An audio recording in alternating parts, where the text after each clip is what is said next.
Quem pode conter o Espírito de Deus?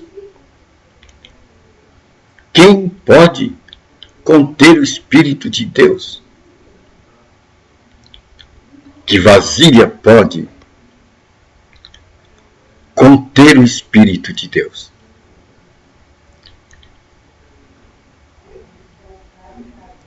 Aqui está me lembrando Elias e a mulher. Ele diz, vai, pede vasilhas, o quanto você puder. E a mulher pediu tudo que podia de vasilhas. E o azeite foi derramado na vasilha que a mulher trouxe. E daqui a pouco a mulher já não tinha mais vasilha. Aí, se não tem mais vasilha, o óleo cessou.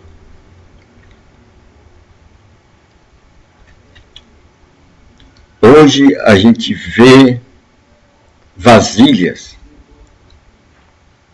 querendo dizer que elas são a proprietária do Espírito Santo. São as donas do Espírito Santo. E coloca essa mentalidade no povo.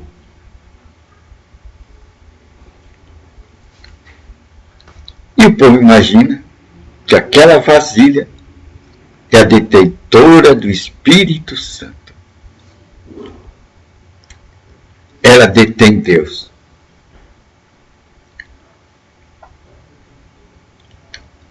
Como pode uma vasilha ou vasilhas segurarem o caudal do rio Amazonas? Vasilhas seguradas por mãos de homens.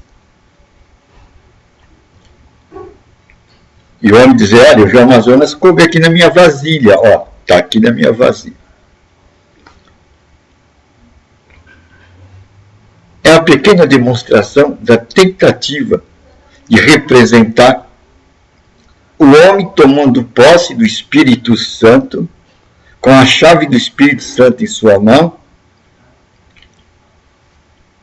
porque tem uma grande vasilha. Está aqui o rio Amazonas, ó, está na minha vasilha. Não, está apenas uma pequenina parte. Que se tirada do rio, essa pequenina parte de água foi tirada do rio e deixada isolada por muito tempo, aquela água estagnada vai apodrecer, vai criar germes. É isso que acontece quando o homem tenta, com seus instrumentos ideológicos, pôr limite ao fluir do Espírito Santo. Fazer grandes lagoas, porque aqui tem água suficiente para o seu povo. E o povo pode beber daquela água até o fim da vida. E não se esgota. Eles cultivaram muito. E há muita meditação, há muitas doutrinas, há muitos dogmas. E fizeram uma grande bacia. E pegam essa grande bacia e atiram do fluxo do rio. Ele diz, aqui temos o rio Amazonas conosco. Podemos nos beneficiar. Tem água para valer aqui, nesse nosso pote aqui. Nesse nosso pote. É isso que o homem faz. Quando ele absorve da água da vida e tira essa porção de água do fluxo vital e deixa ela isolada. E ficam em considerações sobre aquela água e refletem sobre aquela porção e estão satisfeitas. Perderam o fluxo. Perderam o fluxo. Aquela água, com o passar de alguns anos, aquela água está vencida. Aquela água está podre. Assim acontece com o Espírito Santo. Ninguém pode segurar o Espírito Santo. Ninguém pode dizer, eu sou detentor do Espírito Santo, eu tenho posse do Espírito Santo.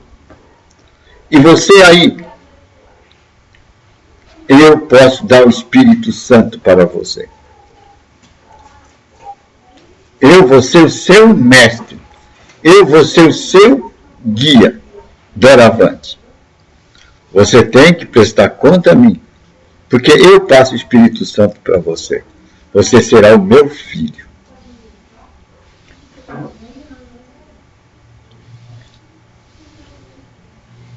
Será que Deus quer isso? Será que esse é o plano do Espírito Santo?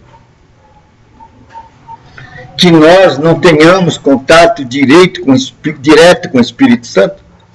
Nós temos que ter o Espírito Santo em outras formas, em outras vasilhas, com outros instrumentos.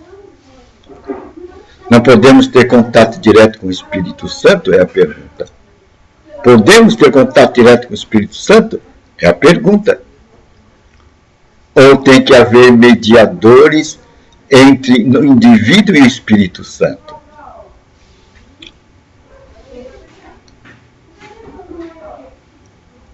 Esta parece que não é a colocação das Escrituras Sagradas. Se nós queremos contato com o Espírito Santo,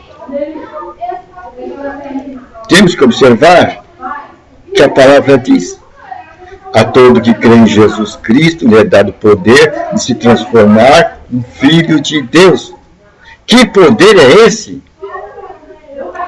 É a pergunta que nós devemos fazer. Quem é que vai fazer essa transformação no homem? É exatamente isso. É o Espírito Santo. Mas quando o homem entrega a Deus a sua vontade, o seu livre-arbítrio, ele mesmo faz a decisão. Senhor, entrego minha vida a Ti. Eu quero que Tu seja meu Salvador e meu Senhor. Quando ele, de sua livre posição, faz essa colocação, dentro da consciência do seu livre-arbítrio, um poder lhe é dado. E esse poder é o Espírito Santo. Então nós podemos ver aí uma posição diferente. O Espírito Santo se relacionando com o indivíduo. É uma relação direta. Só que agora este indivíduo, ele vai ter que ter o quê? Conhecimento. E agora você vai me colocar, é por isso que ele precisa de outras mediações. Mas hoje, nós temos as Escrituras Sagradas. Hoje nós temos as Escrituras Sagradas em nossas mãos, em todas formas e tamanhos, até em nossos celulares. E hoje nós sabemos ler. E nós já aprendemos que quem deve interpretar as Escrituras para nós é o Espírito Santo. Ele é o grande intérprete. Então, o que é que tem que ser dado para o homem? As boas novas. E onde vamos encontrar a fonte das boas novas? Nas Escrituras Sagradas. Agora, diante das mensagens de Jesus Cristo, vamos nos deixar levar pelo grande intérprete, pois está escrito. A gente vai encontrar na própria Escritura Sagrada. Ela mesmo vai se revelando a nós no seu tempo, no tempo de cada indivíduo, no tempo de cada pessoa. Ela vai se deixando revelar. E num dado momento ele vai encontrar uma passagem que diz: os filhos de Deus são dirigidos pelo Espírito de Deus. O quê? Os filhos de Deus são dirigidos pelo Espírito de Deus. Dirigidos? Dirigidos quer dizer guiados, conduzidos. Então, nós temos alguém que vai nos conduzir quando nós lemos as Escrituras Sagradas. E quem é esse alguém? O Espírito Santo. Aí podemos ver que o indivíduo não está só nessa caminhada para Deus. Deus tem interesse no indivíduo, na pessoa. E por isso ele mandou o seu Espírito Santo. Pois Jesus disse: eu vou preparar moradas e virei outra vez a vocês e estarei com vocês até o fim. Hoje, através do sacrifício de Jesus Cristo, que é o Cordeiro de Deus, que tirou o pecado do mundo, criou-se condições, criou-se moradas para que o Espírito Santo pudesse chegar até o homem. Hoje a condição é o sangue de Cristo. Se a gente der uma olhada na arca, ali onde o sumo sacerdote chegava uma vez por ano, tem uma parte chamada propiciatório, onde tem 2 anjos de frente, olhando para o propiciatório. E nesse propiciatório era jogado sangue. E os anjos olhavam para esse sangue. Pensem bem. Veja um pouco no tempo do Egito, quando o povo estava para sair. Foi dito: marquem a porta com o sangue do cordeiro, porque vai vir o anjo da morte. E onde ele encontrar esse sangue, ele não vai fazer o dano. Ninguém vai morrer ali. Mas a casa que não tiver o sangue, o primogênito morrerá. Eu acho que aquele sangue do propiciatório está ali. Os anjos estão olhando para ele. Enquanto tiver aquele sangue, o anjo da morte não pode vir sobre nós. É essa a função de Jesus Cristo. Através do seu sangue, o anjo da morte não pode nos atacar, porque estamos cobertos pela misericórdia de Deus.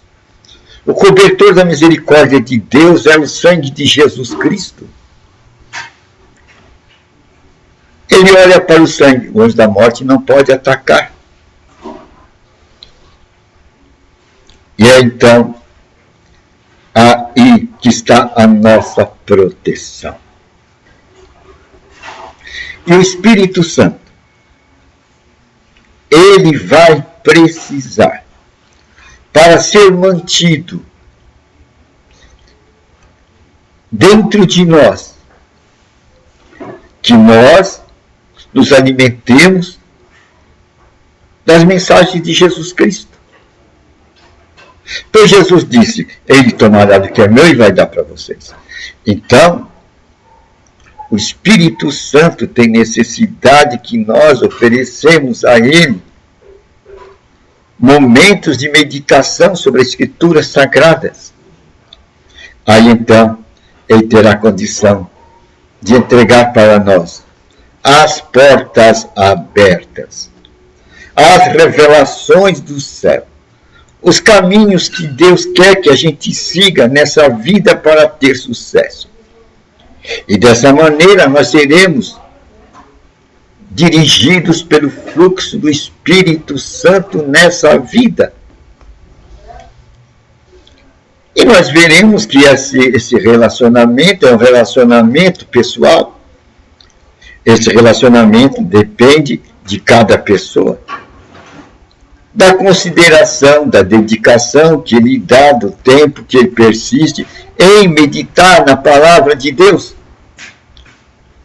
Pois Jesus Cristo tinha dito: buscar em primeiro lugar o reino de Deus, sua justiça, e tudo mais vai te ser acrescentado. O que será esse tudo mais? Todas as nossas necessidades serão supridas. Mas, em essa condição, temos que pôr em primeiro lugar o reino de Deus. E o reino de Deus vai ser colocado em primeiro lugar quando nós demos lugar à palavra de Deus. Quando nós a pusermos diante dos nossos olhos e nela nós meditarmos. No Velho Testamento foi dito: Josué, medita nessa palavra de dia e de noite, para que os teus caminhos prosperem. Foi dito isso para um indivíduo. E Jesus põe essa mesma prioridade para nós: buscar em primeiro lugar o reino de Deus, sua justiça, e todas as coisas vão lhe ser acrescentadas. Suas necessidades serão supridas. Então nós estamos vendo aí que nós não precisamos de mediadores aqui na terra. Que Deus se relaciona com o indivíduo. E a forma é através da sua palavra. E o que mais? E através das direções do fluxo, do correr, do andar do Espírito Santo. Por isso que ninguém pode controlar o Espírito Santo. Ele é como o vento, ele é o sopro, o fôlego da vida.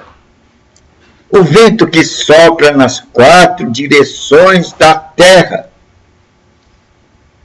Não tem como o homem criar um sistema que possa dizer: eu sou o detentor, eu tenho a chave do vento de Deus.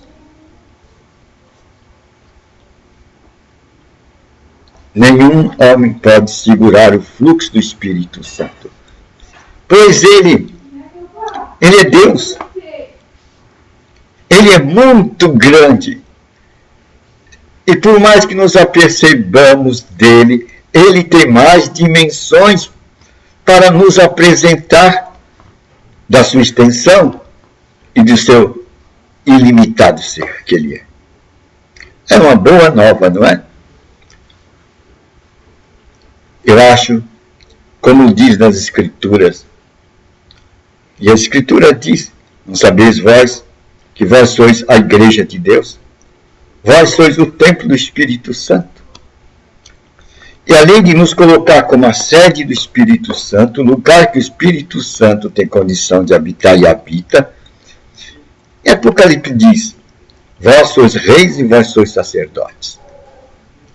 Daí Paulo diz: com essa condição em mão, você pode vir com ousadia diante da presença de Deus, pois o caminho foi aberto.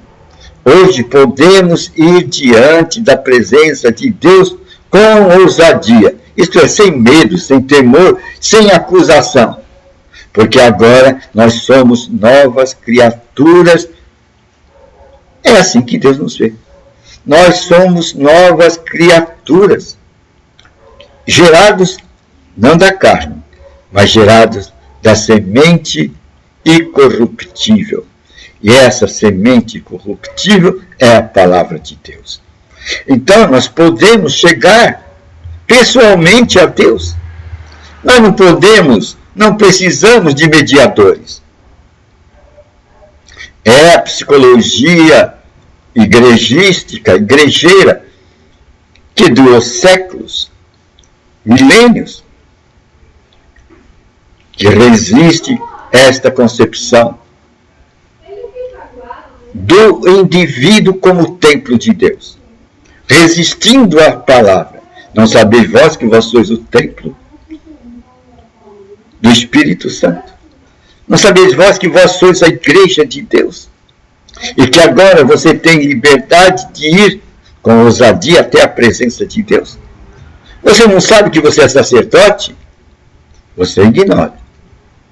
Mas em Apocalipse você vai ver que você é rei, você é sacerdote, você ocupa um lugar de posição. Você tem uma identidade, você tem uma credencial. Jesus Cristo disse, eu dou para você poder sobre toda a força do inimigo. E no meu nome você vai curar enfermos, você vai expulsar os demônios. Veja as credenciais que Jesus Cristo deu ao indivíduo. Então, como nós aproximamos de Deus? Nós vamos nos aproximar de Deus quando nós nos alimentarmos da sua palavra e deixarmos que o Espírito Santo nos a interprete para nós. E assim manteremos o Espírito Santo. O Espírito Santo depende de Jesus Cristo. O Espírito Santo, para a sua permanência em nós, depende das mensagens de Jesus Cristo. E essas mensagens que nutrirão o Espírito Santo dentro de nós, nós as temos dentro das Escrituras Sagradas. É uma boa nova, né? Sabemos agora como agarrar o Espírito Santo. Sabemos agora como possuir o Espírito Santo. Possuindo Jesus Cristo. Possuindo as boas novas. É uma boa nova, não é?